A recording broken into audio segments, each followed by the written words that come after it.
Are you new to testing? Find a great helping guide to start your testing career. Always remember that you have an essential role in one big team. So never offend or get offended by developers.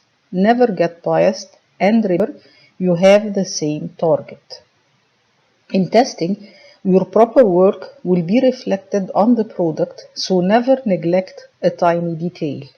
Be creative and think out of the box. Do not think or expect as a normal user.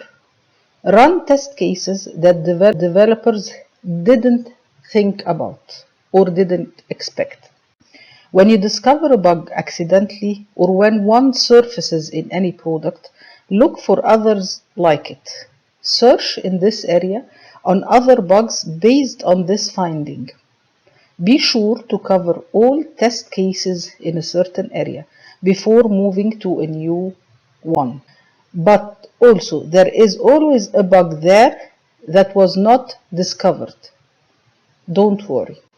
And finally, the higher the quality of the test material, the higher the quality of the test efforts.